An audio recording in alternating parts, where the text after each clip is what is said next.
今日咧好開心就請到香港科技專上書院學警預備訓練課程嘅一班準畢業生啦，同我哋分享下過去呢一年喺成個課程入邊嘅各樣得着啦。今日人才仔仔啊，我哋總共係邀請到6位嘅同學同我哋分享下呢一年喺課程入邊嘅得着。我不如先請咁多位自我介紹一下，等大家認識一下你哋先啦。由我身邊嘅呢位男同學開始先啦。Hello， 你好。Hello， 你好。我個名叫何國安，咁我而家讀緊呢個課程啦，咁我將來都會考警隊嘅。好 ，Hello， 你好啊，國安，我知你英文名 Isaac 啦，嗬，咁啊稍後稱呼你 Isaac 啦。咁喺你隔離嘅呢位同學係 Hello， 你好。大家好啊，我叫阿倫啊。雖然之前咧都諗住投考嘅，但係覺得自己未準備夠啦，所以嚟讀呢個課程嘅。咁而家係有信心啦，嗬？有。咁啊陣間可以同我哋再分享多少少啦。然後我見到有2位女同學喎，不如都請你哋介紹下自己啊。你好啊，我叫 Wincy 啊。咁我因為一直都想加入警隊啦，但係我之前從事嘅文職工作，咁我缺乏咗警務知識，咁所以我就決定報讀呢個課程嘅。咁我相信你而家得着都唔少啊，陣間又可以講多少少喎。咁喺你隔離嘅女同學 ，Hello， 你好，點稱呼啊？你好啊，我叫 Yolanda。咁我入呢個課程之前呢，我就係做咗3年嘅文職啦。咁之後因為屋企人啊或者朋友嘅影響啦，所以咧我都想報讀呢個課程咧，去裝備自己加入警隊。咁啊，希望你成功喎。Hello， Yolanda 你好。咁啊，仲有另外2位男同學喎，又請你哋介紹下自己啊。Hello， 我係麥峰啊。咁我之前咧就曾經投考過警察嘅，不過咧當時就失敗咗，咁所以就諗住報呢個課程，諗住提升翻自己各項能力啦，等自己可以再次投考嘅。咁而家有信心嗎？好有信心。咁啊，都係希望你成功啊！仲有一位男同學 ，Hello， 你好。你好，我叫陳晨錦。咁我係上年考完 DSE 啦，即係2025年。咁我讀呢個課程係想裝備自己可以更好咁加入警隊，同埋補翻呢個最低學歷嘅。咁啊，我相信每個同學仔咧報讀呢一個學警預備課程啦，事前都做咗好多唔同嘅充足準備同埋資料搜集㗎。因為HAIT 嘅學警預備課程入邊咧都有唔同嘅課程特色。咁啊，不如請阿 Isaac 講多啲啦。開頭點解會選擇報讀香港科技專上書院嘅學警預備訓練課程呢？咁係因為我哋呢間學校有一個非常之好嘅師資啦，咁我哋有經驗豐富嘅 Master 啦，亦都有啲唔同嘅阿 Sir 咧，佢哋係有豐富嘅管理層同領導經驗嘅。咁呢間學校咧，如果你對執法有興趣，對犯罪學有興趣咧，佢係一條龍式嘅一個發展方向嘅，而且佢仲係兼讀制，而且係混合模式，可以上 online 課嘅。如果係需要結合經驗又結合學歷嘅話咧，佢呢個係一個比較好嘅選擇。咁完成咗呢一個課程之後咧，又會覺得自己有啲咩嘅轉變同提升咧？畢竟即將畢業㗎啦嘛。阿瑾，不如請你分享下。好，咁我覺得佢呢個課程令到我最大嘅轉變咧，係喺紀律同埋自信方面嘅。咁喺紀律方面啦，參加個課程之後，我明白到遲到係一件好唔應該嘅事。佢令到我每一次都唔夠膽再遲到。亦都喺自信方面啦，學校俾咗好多資源我哋去同唔同嘅長官去進行面試啦，令到我自信心係增加咗好多嘅，係唔怕去同人哋進行面試啊，各種嘅面試要求啊都好清楚，知道點樣回答長官係最好嘅。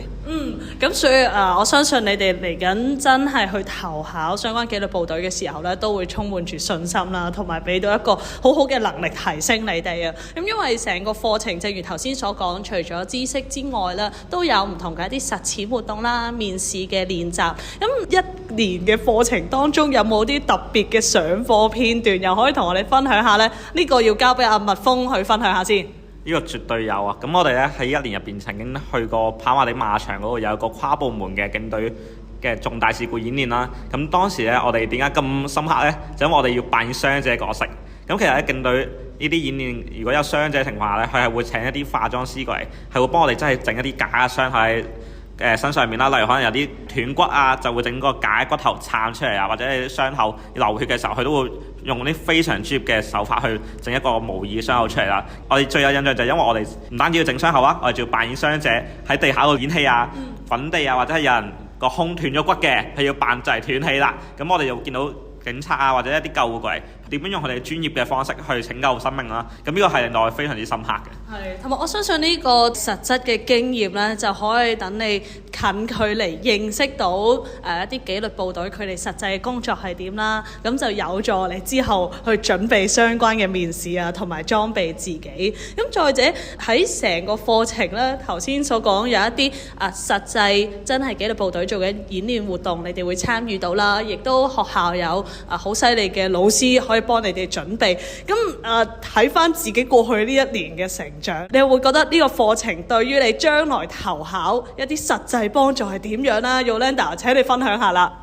首先呢，最實際係可以幫我哋摸清咗警隊遴選嘅標準同埋程序啦，無論係小組面試嘅技巧啦、實務知識啦，定係體能測試嘅竅門咧，令我哋咧走少好多彎路嘅。咁另外就係課程亦都安排咗我哋參加好多個計劃啦，例如係旺角警區嘅薪火計劃啦、九龍城警區嘅招子計劃啦，同埋水警學長計劃啦。透過呢啲計劃呢，我哋參加咗好多面試嘅工作坊啦，亦都由現任警員呢係親自指導我哋模擬面試啦，令到我哋呢係累積咗唔少嘅實戰經驗啦，同埋令到我哋提升咗競爭力啦，增加咗成功遴選嘅機會。咁呢啲實戰經驗真係會好幫到手啊嘛，同埋老師喺呢個過程入邊咧，應該都俾咗唔少 tips 你哋，幫你哋投考嘅喎。Vincy， 你嘅經驗係如何啊？咁我哋老師佢哋都非常專業同有耐性啦，咁佢哋都會針對我哋嘅弱項，分別例如好似時事分析啊、體能操練，都會作1對1嘅指導，咁都會分享好多嘅實戰經驗啦。咁因為除咗我哋專科專教嘅資深警隊導師阿 Mark Sir 同埋 Ivan Sir 喺佢哋嚴格嘅教導之下呢，其實仲悉心為我哋學員呢誠邀咗好多唔同專業領域嘅資深警務人員，分享咗真實嘅警務啦，同埋佢哋升級面試技巧嘅心得，以及透過參觀唔同嘅警務單位，咁加深咗了解警隊各部門嘅特質，協助我哋更加清楚未來職業嘅方向，同時掌握警隊真正嘅要求，為我哋投考警隊做好充分嘅準備。所以今日見你哋個個咧都自信滿滿啦，我相信呢一年你哋都真係成長同埋得着唔少啊，因為畢業在即啦，都準備會去投考噶啦嘛。最後咧，不如都問下阿倫啦，即係其實喺呢一年啦，你又會覺得同學之間啊，或者自己喺課程入邊有啲咩嘅得着同成長呢？我總括呢個課程嚟講呢，呢個課程唔單止係鍛鍊我哋嘅身體啦，同埋呢個技能啦，係可以重新塑造我哋嘅心態同品格，去成為一個真正嘅警務人員嘅。點樣有志投考警隊，成為一個準備好服務社會嘅一個後備人才嘅。係啊，咁我相信呢個課程真係喺短短1年期間啦，有着多元化嘅訓練同埋一啲知識嘅裝備咧，等你哋對於嚟緊嘅投考可以充滿信心啦。咁我覺得最後咧，真係畢業在即，呢一年都遇到好多同學啊，好多好有心嘅師長咧，俾咗唔少 tips 你哋噶嘛。有咩嘅感謝説話要趁住呢個時候同佢哋講咧？嗱，不如今次由阿錦去講先啦。愛你啊，馬 Sir！我好想再跟翻你一齊再讀多年啊！哇，好肉麻啊你啊！果然鐵漢嘅背後有柔情嘅一面啊！阿麥峰有啲咩感謝説話要同老師講啊？多謝馬 Sir 你用1年時間去以身作則啦，話俾我哋聽咩叫有開工冇收工，俾我好多嘅知識我哋，陪咗我哋度過好充實嘅一年。係咁啊，繼續傳承住阿馬 Sir 呢個有開工冇收工，要拼搏嘅精神去投考服務社會咯喎。Yolanda 咧？首先都係多謝 Mark Sir 啦，佢係我哋最大嘅後盾啦。咁佢唔單止傳授咗一啲知識咧，亦都教我哋紀律同埋承擔啦。Vincy 咧？咁我都好衷心多謝我哋科專我哋嘅教官用心嘅栽培啦。咁特別多謝佢哋其實帶俾咗我哋好多寶貴嘅演習同埋參觀嘅機會啦。咁因為令到我呢個譬如文職嘅人員咧，其實變成更加有信心去投考警隊，作為一個好好嘅預備班子咁樣。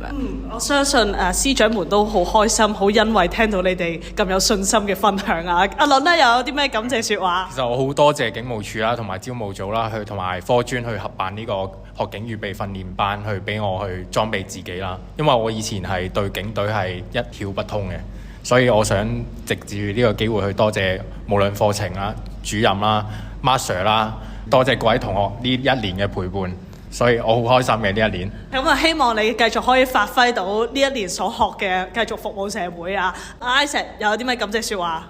我覺得人生最重要做嘅係一個正確嘅決定，而我相信呢一個係我人生做過最好嘅決定，所以多謝馬 Sir， 多謝警務處。係啊，希望你哋可以繼續發揮所長，繼續去努力裝備自己啦。咁最後都要問下6位同學啦，你哋會唔會推薦呢個課程俾其他人啊？會，一定會啊！好嗱，咁啊預祝你哋投考成功啊！今日再次多謝香港科技專上書院學警預備訓練課程嘅學生，包括阿瑾啦、蜜蜂、Yolanda、Vincy、阿倫同埋 Isaac 嘅分享啊！多謝晒咁多位，希望你哋嚟緊繼續成功啊！